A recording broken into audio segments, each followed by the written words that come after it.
Good morning, friends. Welcome to our channel. And today I am discussing about the Circular 183, which is recently issued by the GST department. So, friends, ये Circular 183 है क्या? Department ने इसको क्यों issue किया है? क्या कारण है जिसके कारण सर्कुलर 183 डिपार्टमेंट को देना पड़ा? फ्रेंड्स, आपको पता है कि अभी कुछ टाइम से हमारे क्लाइंटों के पास जीएसटी नोटिस इतने आ रहे हैं कि please explain the difference between the ITC claim in the GSTR 3B versus ITC reflected in the GSTR 2A।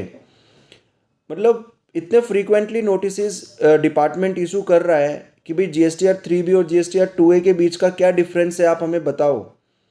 तो बेसिकली मार्केट में अभी इस चीज़ को डील करने के लिए प्रॉपर कोई सर्कुलर नहीं था, कोई प्रॉपर गाइडलाइंस नहीं थी। तो डिपार्टमेंट ने एक सर्कुलर रेज किया, सर्कुलर 183, और उसमें उन्होंने एक प्रॉपर गाइडलाइंस बताई।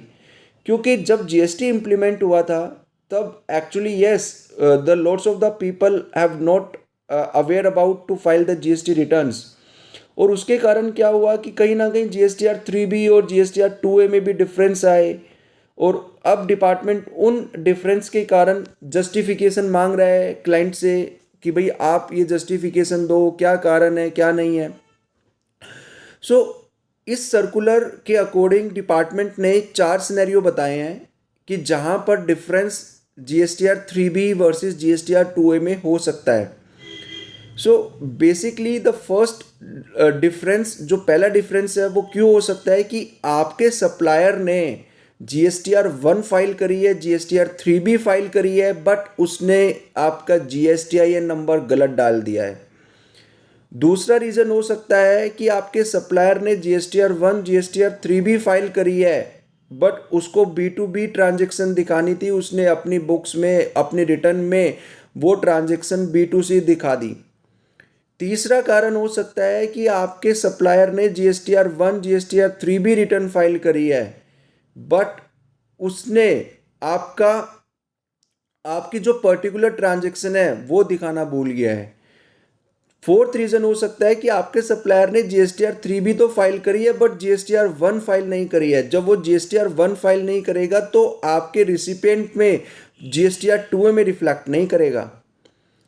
ऐसे ही जीएसटीआई नंबर गलत डाल दिया तो आपके जीएसटीआई नंबर पे रिफ्लेक्ट नहीं करेगा 2A में, वो किसी और के जीएसटीआई नंबर में डल जाएगा। B2B ट्रांजेक्शन, जब तक वो जीएसटीआर 1 में B2B ट्रांजेक्शन शो नहीं करेगा और वो उसको B2C दिखा देगा तो अगेन वो आपके जीएसटीआर 2A में रिफ्लेक्ट नहीं करेगा।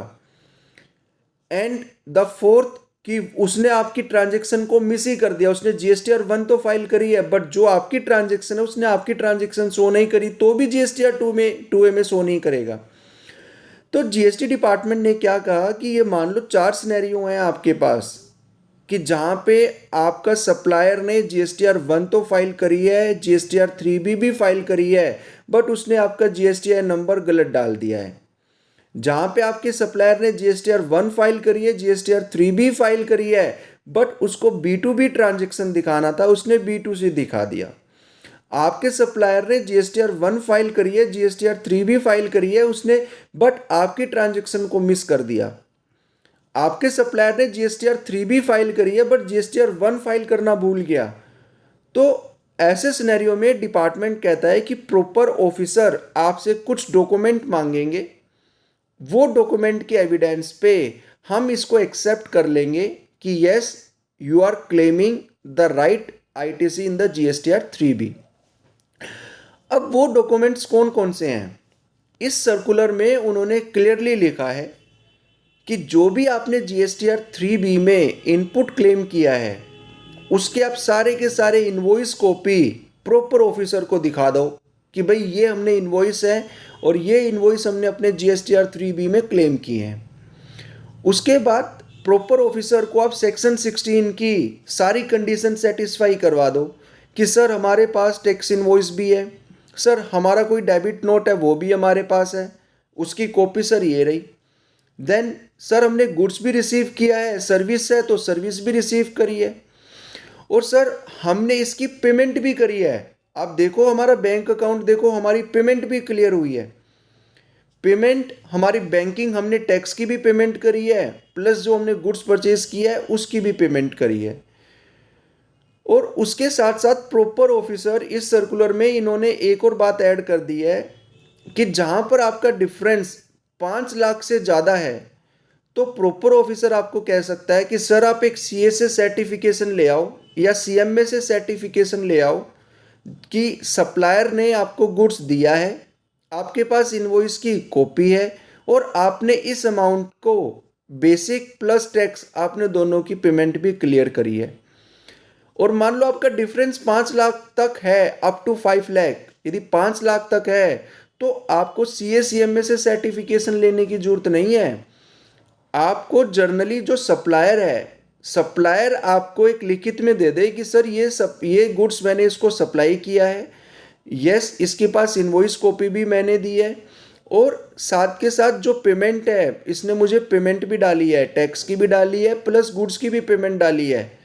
तो प्रॉपर ऑफिसर 2A में जो आपका डिफरेंस आ रहा है, जो आईटीसी 2A में आ रहे हैं और जो आईटीसी आपके 3B में है, तो इन डॉक्यूमेंट्स के ब्याह पे प्रॉपर ऑफिसर अपने आप जस्टिफाई कर सकते हैं कि सर हमने जीएसटीआर 3B में जो इनपुट क्लेम किया है वो इसके डॉक्यूमेंट्री एविडेंस के ब्याह पे किया है।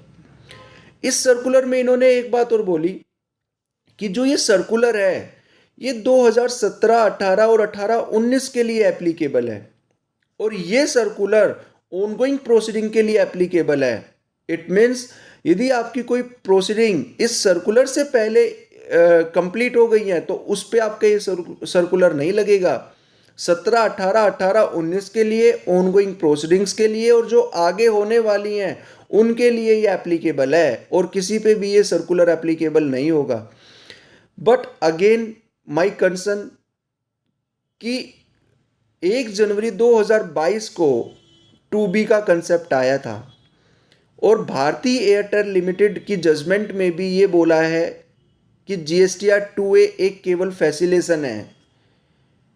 और उसके बाद अभी महाराष्ट्र की भी जजमेंट आई, उसमें भी उन्होंने बोला है कि ये डॉक्यूमेंट्स जो अभी मैंने सर्कुलर में बताए हैं इस डॉक्यूमेंट्स के बिहाफ पे आप इनपुट क्लेम कर सकते हैं।